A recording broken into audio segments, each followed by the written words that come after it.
Toughest exam है India का, UPSC, उसकी 2.5 लाख की फीस को हम 7,500 में कर दिए। और सेम बहुत बढ़िया, वेरी गुड। और इंडिया के सबसे बेस्ट टीचर के साथ जो भी हैं वो अपने सब्जेक्ट में उससे बेस्ट इंडिया में कोई नहीं। और इतना के बावजूद ऐसे हम लोग को लगता होगा 7,500 बहुत कम है। एक लड़की ने कहा कि सर शाम वाले बैच को ना मॉर्निंग में कर दीजिए। हम कहे बाबू तो इतना सबके इंडिविजुअल से तो बैच ट्रांसफर नहीं, क्या प्रॉब्लम है? उसने कहा ना शाम में हमको दूसरे के यहाँ बर्तन मांजने जाना होता है।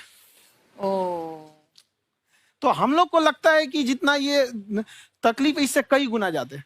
और कई बार तो ऐसा लगता है कि वो भी ना ले। एक लड़का बेचारा नदी से बालू निकालता था और वो बालू को भरता था, फिर नाव बालू को किनारे लेके बेचती थी और वो बालू भरता था, उससे मेरी फीस ले आया। हमारा हाथ कांप गया, हम कैसे फीस ले लेंगे यहाँ पर। बहुत बढ़िया। उसी दिन हमने ये प्रण लिया था कि भारत का कोई भी बच्चा उसके सफलता में पैसा उसकी बाधा नहीं बनेगी, चाहे उसको जितना भी पढ़ना रहे। आपका क्या बात।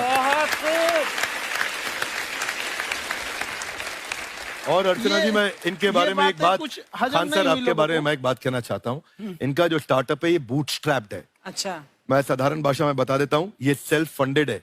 इन्होंने अभी तक किसी और से पैसा नहीं लिया है। ये इन्वेस्टर के पैसे से नहीं, इन्होंने खुद इसको बिल्ड किया है। और बल्कि इतना स्ट्रॉन्ग स्टार्टअप है ये कि मैं कहूंगा कि अगर इन्वेस्टर्स को इन्वेस्ट करना हो तो मैं एंडोर्स करता हूँ ऐसे स्टार्टअप्स को। यही सब चीजों को देखते हुए कई लोगों ने धमकी भी दिया था वहां पर। अच्छा। और उसके बाद बम चला दिए और 7-8 बम चला दिए और कुछ ब्लास्ट हुआ। एक बेचारा नया लड़का आया था एडमिशन लेने के लिए, उसकी स्कूटी उड़ा दिया। वो आया था, कहा कि सर हम तो पढ़ने आए थे, हमारा स्कूटी उड़ गया। हमारी ऑफिस उड़ा दिए सब। एक तो पास में आके गिरा और नहीं फटा वो।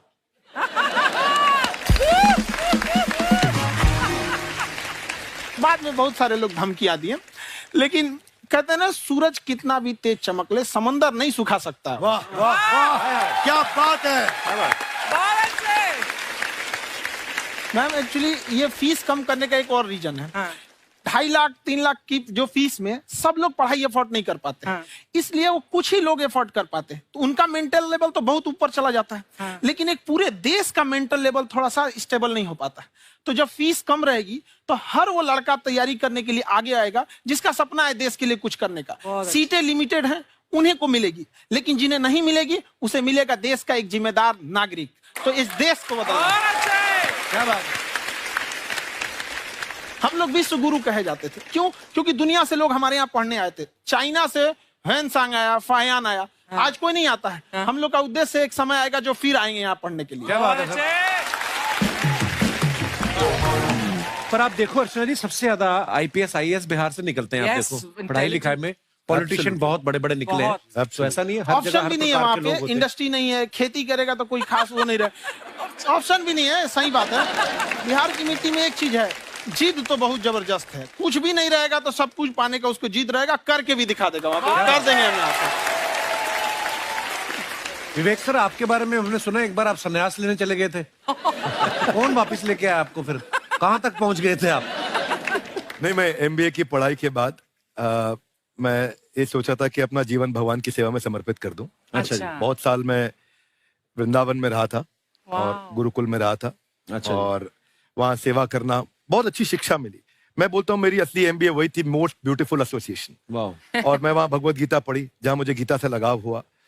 तो मेरे गुरुजी का आदेश था कि आप भगवत गीता को बिजनेस मैनेजमेंट के साथ जोड़ के देश दुनिया में बताओ। मेरे को लगा बड़ा मुश्किल काम है। मैंने बाद में देखा कि डॉक्टर स्टीफन कॉवी, जिनकी किताब है 7 habits of highly effective people, आप सबने पढ़ी होगी, उन्होंने बोला मैंने 7 हैबिट भगवत गीता से लिए। और हमारे देश के लोग ऐसे हैं जो मेरी किताब पढ़ते हैं, जो कि 3.5 मिलियन कॉपीज बिक चुकी हैं, और भारत में भगवत गीता नहीं पढ़ते।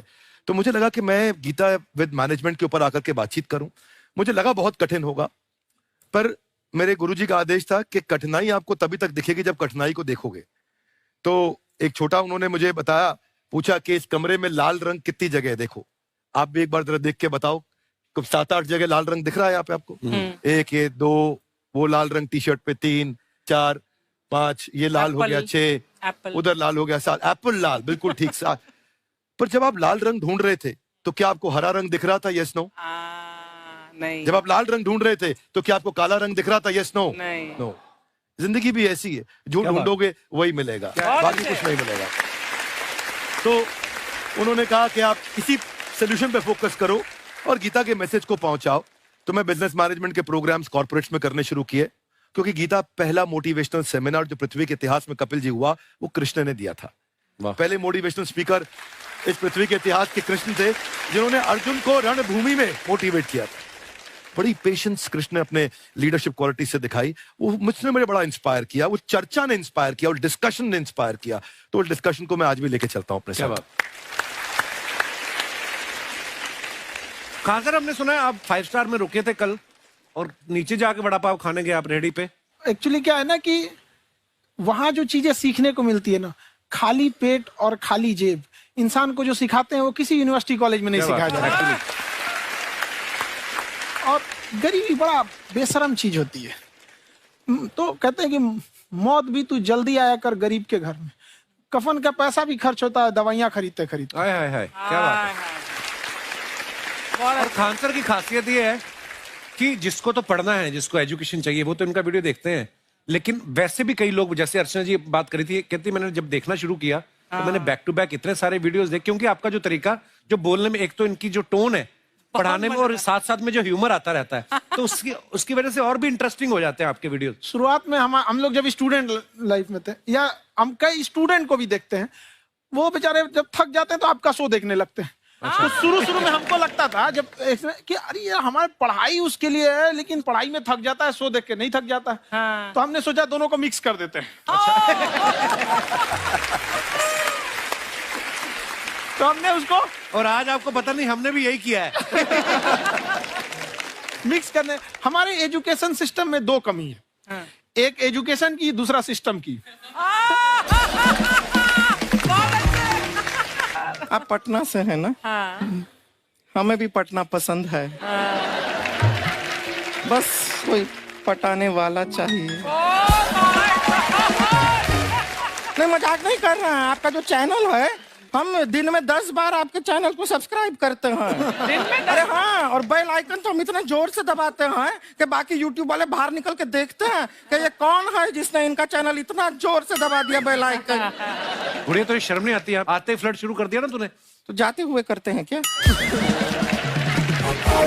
विवेक जी नमस्ते। आपसे काम था छोटा सा, कर देंगे आप? ये क्यों करेंगे? नहीं, गुरुजी हमेशा अपने वीडियो में कहते हैं कि विवेक से काम लो, विवेक से काम लो। विवेक मतलब दिमाग से काम लो आप। हाँ, तो विवेक जी अपने दिमाग से ही काम लेंगे। बहुत दिमाग है उनके पास। ये देखिए, जो आदमी, आपको मैं बताइए, जो आदमी बिना फिल्म किए कपिल शर्मा शो में आ गया, कितना दिमाग होगा उसके पास। लेकिन एक बात है जिसकी वजह से हम आप तीनों से नाराज हैं। क्यों? क्या बात? हर चीज में मोटिवेट मोटिवेट मोटिवेट क्या होता है? सच कह रहा है, जब भी ये शब्द सुनते हैं हमें लगता है कोई हमें चिढ़ा रहा है। मोटिवेट बदल दीजिए ना, खाली मोटिवेट बोलना ही क्यों जरूरी है? कुछ और कीजिए। रोटी वेट, छोटी वेट, पतली वेट, कुछ भी बोलिए, मोटिवेट हटाइए। तो गुड़िया, तू भी एक्सरसाइज किया कर ना, देख डॉक्टर साहब ने कितना वजन कम किया है, तू भी कर ले। ठीक है, फिर मोटिवेट से ही चला लेंगे। लेकिन मोटिवेशन कोई बुरा बात नहीं है। हमारे दादाजी भी वैसे बहुत मोटिवेट करते थे। हाँ, एक बार तो तालाब में डूब रहे थे हमारे दादाजी। हाँ। हमारे पास रस्सी भी था, ट्यूब भी था, फिर भी हम अपने दादाजी को बचा नहीं पाए। क्यों? क्योंकि हमने उनकी ओर तिनका फेंका ना, वही कहते थे डूबते को तिनका का सहारा काफी।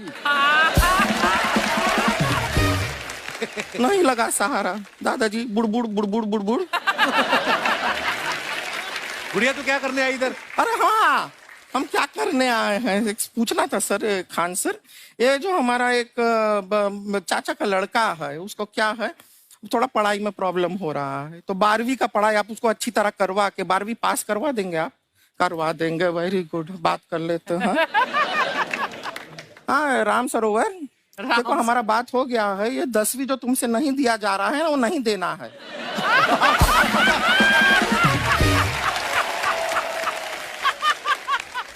टेंशन नहीं है, 10वीं का खान सर से बात हुआ, ये सीधा 12वीं पढ़ा के पास कर देंगे। अरे ऐसे नहीं होता, पहले 10वीं पास करनी पड़ेगी, फिर 12वीं होगी ना। ऐसा कोई जरूरी नहीं है ये सीक्वेंस। हमारे मौसा जी थे, उनसे ना 10वीं हुई ना 12वीं हुई, अभी 3 दिन पहले सीधा उनकी 13वीं हुई।